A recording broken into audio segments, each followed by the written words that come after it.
Hola a todos y a todas. En estos días que he estado trabajando con algunos equipos directivos para ayudarles a avanzar hacia equipos de alto rendimiento, con alguno de ellos reflexionaba sobre algo que me llamó mucho la atención en Silicon Valley cuando estuve en Google.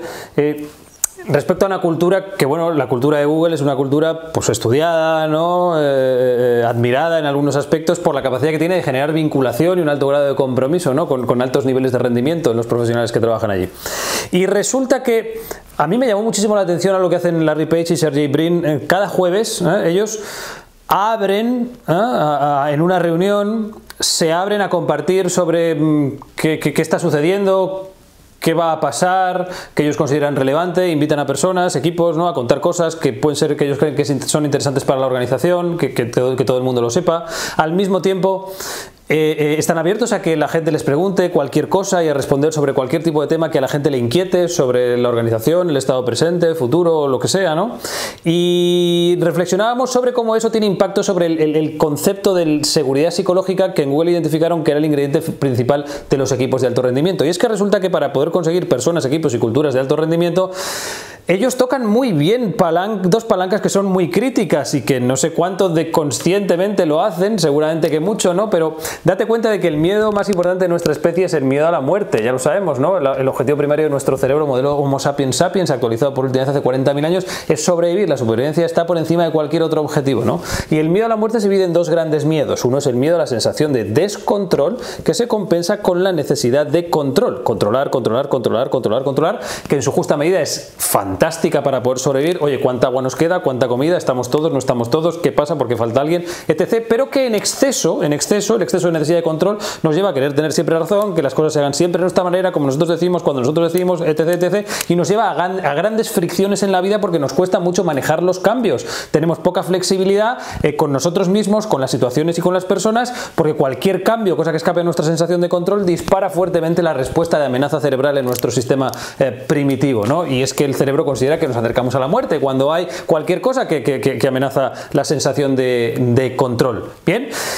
Suficiente control es necesario para poder vivir, pero un exceso de control nos cruje por todos los sitios. Y el otro gran miedo de nuestra especie, el otro gran miedo, no es otro que el miedo a la sensación de rechazo, el miedo a la sensación de rechazo y exclusión, que me habrás oído también en algún otro vídeo en el que contaba el experimento de Naomi Eisenberg en la Universidad de UCLA acerca de cómo la sensación de rechazo y exclusión dispara las mismas actividades en nuestro cerebro que la sensación de dolor físico. Sentir que no te tienen en cuenta, sentir que no te valoran, sentir que no te quieren, sentir que no te aprecian en tu tribu. Evidentemente hace 40.000 años significaba que te acercas peligrosamente a la muerte y hoy en día sigue significando entrar en riesgo. Lo que pasa es que fíjate hasta qué punto para nuestro cerebro social es relevante que se activan las mismas áreas en el cerebro cuando nos sentimos rechazados que cuando sentimos dolor físico. Que te rechacen duele de verdad.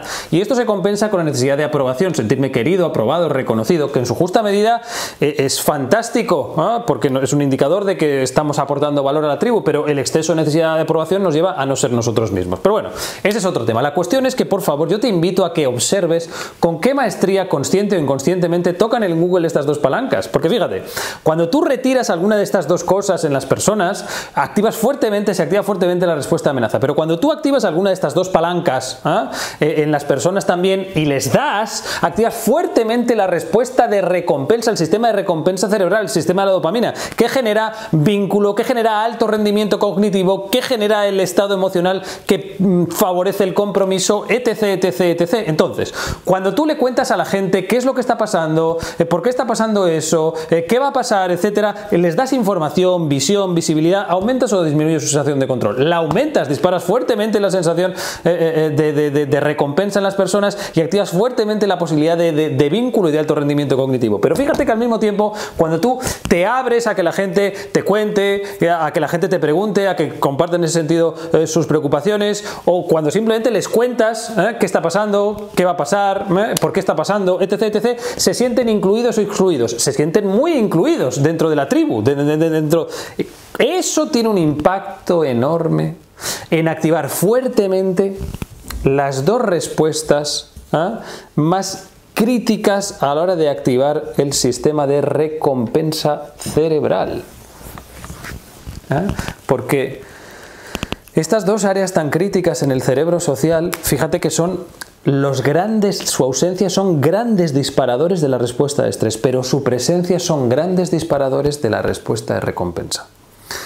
La cuestión entonces es que si queremos personas, equipos, organizaciones de alto rendimiento, necesitamos, de acuerdo al funcionamiento del cerebro social, confiar más en las personas para darles más autonomía a medida que se la van ganando, porque, ojo, hay que ganarse también la posibilidad de que nos den más confianza respondiendo, aportando valor, teniendo iniciativa, siendo proactivos, comprometiéndonos, mostrándonos responsables, etc., etc., etc.